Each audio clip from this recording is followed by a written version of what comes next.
Sa serioze mund të jetë situata, sidomos kur vije tek një moment i amputimit të këmbës? Ajo është shumë serioze. Është ekstremi i gjithë kësaj sëmundje?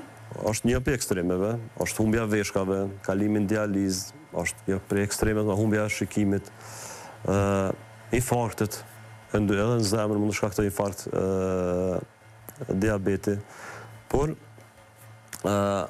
nëse jenë dëmtu veshkat, për shembull nuk mund me disa tableta të vazhdojmë, pas janë të kontraindikuara, nuk mund të merren kur kemi mos funksionim të rregullt të veshkave, atëherë në ato raste kalojmë në insulinë. Pastaj, nëse i përdorim 3-4 barna dhe sheqeri nuk bie në vlerat normale, atëherë na met mjeti i fundit na met insulina. Asira nuk është tragjike. Edhe për fat mirë shteti i Kosovës i ofron falas insulinat. Edhe insulina është si çdo barë, si çdo tabletë tjetër, vetëm se mirët në formë të gjilpërave të holla të padhemshme.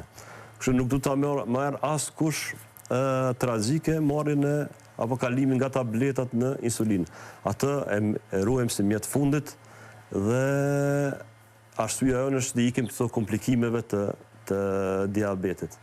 Pra nuk duhet të frigohen edhe nëse kalojmë në trajtim të përhershëm me insulinë. Doktor, për ata pacientët cilët kanë rënje të menjëhershme të sheqerit, si duhet vepruar ata vetë, sidomos nëse janë në një ambient themi krejtësisht të vetëm?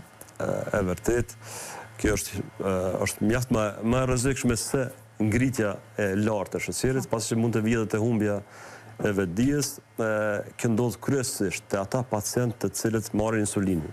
Insulina mund ta ulë shpejt sheqerin, nëse persona ka marrë insulinë dhe nuk ka ngrën mjaftueshëm mund të vijë këto, ose është marrë me një aktivitet fizik të rëndë ose sport edhe ka marrë njëjtën dozë, siç e përmendëm në fillim që nuk duhet ta marrë, duhet ta zvoglojmë.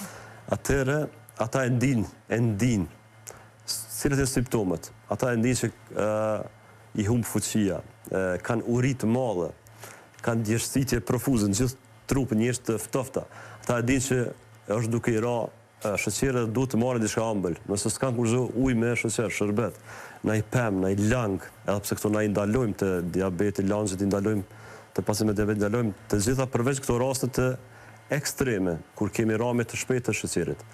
Unë pacientëve të mi që janë me diabet tip 2, ne me çfarë do trajtime, me tableta apo me insulinë, çdo udhtim, i them të marrin diçka të ëmbël me vete, mos ta përdorin gjithsesi, vetëm ta kenë me vete. Sidomos të udhtimin në autostradë, ku nuk ka ndonjë dyqan që mund të nalen, ose ndonjë kafe ku mund të nalen të marrin një lang, atëherë them gjithmonë në vetur apo në çanta të kenë diçka të ëmbël me vete, që të mos vijë deri te kjo rrëmja e madhe sheqerit që mund të vijë deri te humbja e vetdijes. Doktor,